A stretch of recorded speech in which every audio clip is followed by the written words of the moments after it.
Hey guys, and welcome back to my science studio. So, in today's lesson, we're going to be doing things a little different. We'll be going through step-by-step practice problems on balancing chemical reactions. And if you haven't watched my balancing chemical equations video yet, I highly recommend you check that out first because these problems are a bit harder. We'll be starting from word equations, turning them into skeleton equations, and then balancing the chemical reaction from there. So, let's get to it. Before we start, here are 3 quick tips I have for you guys. The first is to identify your reactants and your products. So look for keywords like reacts with or and. That tells you the plus sign. Words like produces, yields, or forms tell you the arrow. And everything written before the arrow, in other words, to the left of the arrow, are called your reactants, while everything written after the arrow, or to the right of it, are called your products. My second tip is to write the correct formula using your periodic table, or if your teacher gives you one, a common ion table. And if you do not get a common ion table on your quiz or test, highly recommend you check out some of my previous lessons where I teach you how to name binary ionic compounds and compounds containing polyatomic ions. And my third tip for you guys is to not forget your diatomic elements. And there's a neat trick to remember the diatomic elements, which is have no fear of ice-cold beverages. So these 7 elements naturally exist as 2 atoms of itself bound together, hence the prefix di in diatomic. So if a problem says, for example, oxygen gas, you have to write O2, not just oxygen. That subscript 2 is very important. That tells you how many oxygens are present, and oxygen gas exists as a diatomic. And remember, the law of conservation of mass says that matter cannot be created or destroyed. So the number of atoms has to match on both the reactant and product side. All right, here's what I want you to do. Go ahead, pause the video, try the problems on your own first, and then press play when you're ready. We'll go through each one together, step by step. Okay, let's get started. The first question reads, magnesium metal reacts with an aqueous solution of hydrochloric acid to produce an aqueous solution of magnesium chloride and hydrogen gas. So first, let's identify our reactants. Magnesium metal is written as Mg, and since it's a metal, it's a solid. So we write Mg with the solid symbol. And it reacts with an aqueous solution of hydrochloric acid. Remember, aqueous means the substance is dissolved in water, so we label it AQ. And hydrochloric acid is a binary acid made up of hydrogen and chlorine. Binary acids always start with the prefix hydro and end in the suffix ic acid. And it has the formula HCl aqueous. Remember, hydrogen has a +1 charge, chlorine has a -1 charge. So when we cross the charges, we end up getting HCl aqueous. Now let's move on to our products. It says here that magnesium chloride will react with hydrogen gas. So magnesium's in group 2 of the periodic table and has a +2 charge. And chlorine, as we said earlier, has a -1 charge. So when we cross the charges, we end up getting MgCl2, and it's aqueous. And that's going to react with hydrogen gas, which is one of the 7 diatomic elements. So we're going to go ahead and write H2 with the gas symbol. Now that we have our skeleton equation, let's go ahead and balance by counting our atoms first.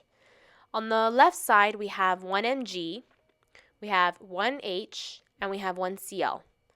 On the right side, we have 1 Mg, 2 H's, and 2 Cl's. Hydrogen and chlorine are not balanced, so we'll place a 2 in front of the HCl on the left side. And now that gives us 2 hydrogens and 2 Cl's, which makes our chemical reaction balanced because on the right side we also have 2 chlorines. So we're essentially good. And remember, we never write ones as coefficients or subscripts. It's implied that there's only one. But anyways, let's go ahead and move on to question number 2. The problem says, aluminum metal reacts with an aqueous solution of copper 2 sulfate to produce aqueous aluminum sulfate and copper metal. Let's start with our reactants on the left side. Aluminum metal is written as Al, and since it's a metal, it's a solid, so we write Al with the solid symbol. And it reacts with an aqueous solution of copper 2 sulfate. Remember, copper can have more than one charge, which is why the Roman numeral 2 is included here. This tells us that copper has a +2 charge. And sulfate is a polyatomic ion, specifically an oxyanion, with the formula SO4 with a -2 charge. So when we cross the 2+ from the copper and the -2 from the sulfate, the charges essentially cancel each other out. So the formula becomes CuSO4, and we write it with the aqueous symbol. And again, just as a little tip, anytime you have the same magnitude but opposite charges, so like a +2 and a -2 in this example, or a +1 and a -1, or a +3 and a -3, they cancel each other out. Now let's write our products. It's saying that we produce aqueous aluminum sulfate. Well, aluminum has a fixed charge of +3 and sulfate has a -2 charge. So when we cross the charges, we get Al2 from the sulfate, and we write in parentheses the SO4 with the 3 on the outside of the parentheses, and of course the aqueous symbol. Now make sure you use that parentheses around the sulfate. That tells us there are 3 sulfate ions present here. And copper metal is just Cu, and you have to show that it's a solid, it's a metal, by indicating the solid symbol. Now let's balance. And if I can give you one tip for this, is when you have polyatomic ions appear unchanged on both sides, you can keep them together instead of splitting them into sulfur and oxygen. This makes balancing, in my opinion, much easier. But again, if you feel comfortable separating the sulfurs and the oxygens, then go ahead and do that. That's totally up to you. So counting our atoms, we have on the left side 1 Al, 1 copper, and 1 sulfate. On the right side, we have 2 Als, 1 Cu, and 3 SO4s, 3 sulfates. Because we have 3 sulfates on the right, but only have 1 on the left, we can place a 3 in front of the copper sulfate on the left side. But that changes the number of coppers, because now we have 3 on the left. So we can add a 3 as a coefficient in front of the Cu on the right side in order to get our coppers balanced. Now, aluminum, we have 2 on the right, but we only have 1 on the left. So if we place a 2 in front of the Al on the left side, that gets our aluminums balanced. And you guys, grouping polyatomic ions together like this is totally optional, but many students find it easier because it reduces the number of atoms you have to track. So that's on you on what you like to do, but hopefully that tip can help you out. All right.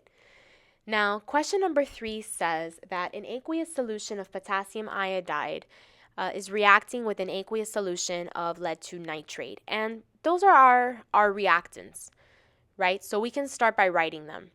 Potassium is K+, and iodine is I with a -1 charge. So crossing the charges, we end up getting Ki, and you have to write the aqueous symbol.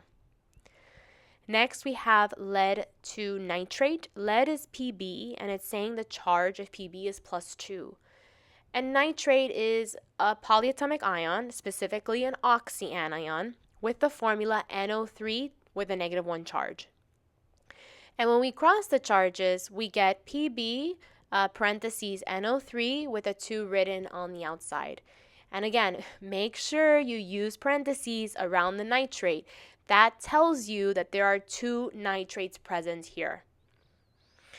Now, writing the products, the problem says that we produce lead 2 iodide and potassium nitrate. Lead 2 iodide. Lead is Pb again, and it has a +2 charge. Iodide has a -1 charge. Crossing the charges, we get PbI2, and it's saying it's a solid. Now, potassium nitrate comes from K plus and NO3 with a -1 charge. Crossing the charges, that gives us KNO3 aqueous. Now let's balance. Just like before, since the nitrate appears unchanged on both sides, we can keep the polyatomic ion together. Let's count. On the left, we have 1 K, 1 I, 1 Pb, and 2 NO3s, 2 nitrates. And on the right side, we have 1 Pb, 2 Is, 1 K, and 1 NO3, 1 nitrate. Now, right away, I recognize that iodine is not balanced. We have 2 on the right, but only 1 on the left. So if we place a 2 in front of the Ki, that changes the number of iodines to 2. But that also changes the number of potassiums, because now we have 2. So by placing a 2 in front of the KNO3 on the right side, now both the right and left sides are balanced with the potassiums. And doing a quick check here, I see that everything is balanced. So this is the final balanced equation. All right, this next problem is a little tricky, but I'm going to show you a very neat trick that you can do. The problem says, octane gas burns in the presence of oxygen gas to produce carbon dioxide gas and water vapor. And right away, I recognize this as a combustion reaction. And we'll talk about combustions in a later video, but for now, just remember this. A combustion happens when you get a hydrocarbon, meaning something made up of hydrogen and carbon, reacting with oxygen gas to produce carbon dioxide and water vapor. This is exactly what happens in a car engine when it burns fuel, the gasoline you put inside your car. But more on that in a later lesson. So let's write our reactants.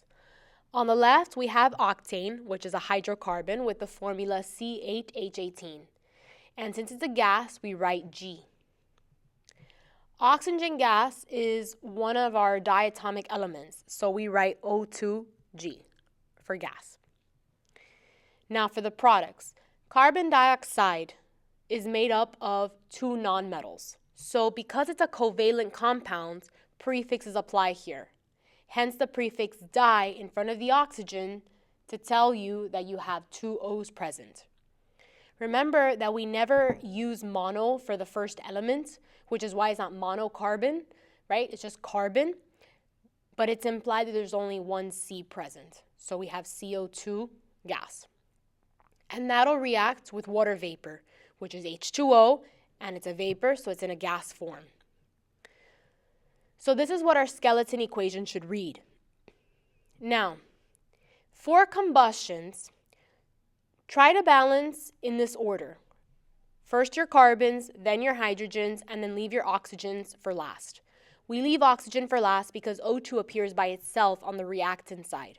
And it's easiest to adjust the coefficient depending on what we need. So let's balance. On the left, we have 8 carbons, and on the right, we only have 1. So if we add an 8 in front of the CO2, that gives us 8 carbons on the right side. On the left, we have 18 hydrogens, and on the right, we only have 2. So you ask yourself, what number can I put in front of this H2O multiplied by 2 to get me 18? A 9, right. 9 times 2 is 18. Leaving O for last, let's count what we have on the right side. From the CO2, we have 8 times 2, which is 16. And from the H2O, we have 9 times the 1 O, which is 9. 16 plus 9 gives you 25. Now, on the left, oxygen comes from O2, so oxygen must always be even. But 25 is an odd number. So this is where students usually get stuck. And here's the trick. Instead of panicking, we write a 25 over 2 as the coefficient in front of O2. I know, it looks crazy, but again, bear with me. Yes, you're going to use a fraction for now. But of course, we don't want fractions in our final answer. So to get rid of that denominator, we have to multiply the entire equation by 2. Remember, whatever you do to one coefficient, you must do to every coefficient. And so after multiplying everything by 2, our final balanced equation should read 2C8H18 gas reacts with 25 O2 gas. Remember, the 2 from the denominator of the 25 over 2 got canceled out. And that's going to yield 16 CO2 gas and 18 H2O gas. And that's it. It's fully balanced. And that's all for today. If you found this video helpful, please don't forget to like and subscribe. It really helps support Luli's Science Studio. If there's a specific problem you'd like me to go over in a future lesson, please feel free to drop a comment below and I'd be happy to help. Stay tuned for more videos where we practice different types of chemistry problems. And thank you guys so much for watching. I'll see you next time in my science studio. Happy studying.